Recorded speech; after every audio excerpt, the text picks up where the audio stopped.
Здравейте, приятели! И добре дошли в YouTube канала Руски филми и сериали. Тук говорим за най-интересните новини, премиери, актьори и заглавия от света на руското кино и телевизия. А в рубриката Кино Акцент насочваме вниманието ви към филми и сериали, които заслужават специално място във вашия списък за гледане. Днес ще ви разкажем за заглавие, което определено си струва да следите. Започнаха снимките на новия детективски филм «Черната коприна». Продължение, което още с първите разкрити детайли заявява сериозни амбиции. След интереса към червената коприна, новата продукция влиза в производство с ясно намерение да разшири историята, да повиши залозите и да предложи още по-плътна атмосфера на тайни, напрежение и опасни обрати. Една от най-силните страни на проекта е завръщането на ключови актьори от предишния филм. В ролите си отново влизат Милош Бикович, Глеб Калюжни, Елена Подкаминская и китайската актриса Джън Хани. Това дава стабилна основа на продължението и създава усещане за последователност, което е особено ценно за зрителите, вече привлечени от света и героите на първата част. Когато една история запазва важните си лица, тя не просто продължава сюжета, а поддържа доверието на публиката и засилва емоционалната връзка с нея. Наред с познатите персонажи, новият филм въвежда и важен исторически образ – съветския разузнавач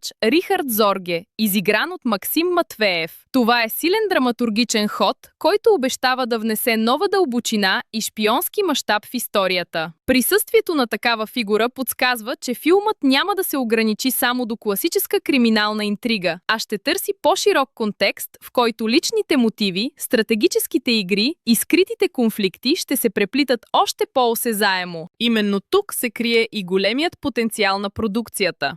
Вместо да разчита единствено на познатата формула, продължението изглежда готово да надгради вече изградената основа с нови пластове, по-амбициозен разказ и по-богата атмосфера. Съчетанието между детективски елемент, историческо напрежение и международно присъствие в актьорския състав дава заявка за филм, който може да привлече не само почитателите на жанра, но и по-широка публика. Премиерата в кината е насрочена за 31 март 2027 година, което дава достатъчно време интересът около проекта да се натрупа постепенно. Още самият старт на снимачния процес вече работи в полза на филма. Създава новина, активира любопитството на зрителите и поставя началото на по-широк разговор около бъдещото заглавие. В среда, в която публиката все по-често търси силни сюжети, разпознаваеми актьори и ясна жанрова идентичност, тази продукция влиза уверено в полезрението. С всичко заявено до тук, филмът «Черната коприна» има потенциала да се превърне в едно от очакваните жанрови заглавия на 2027 година.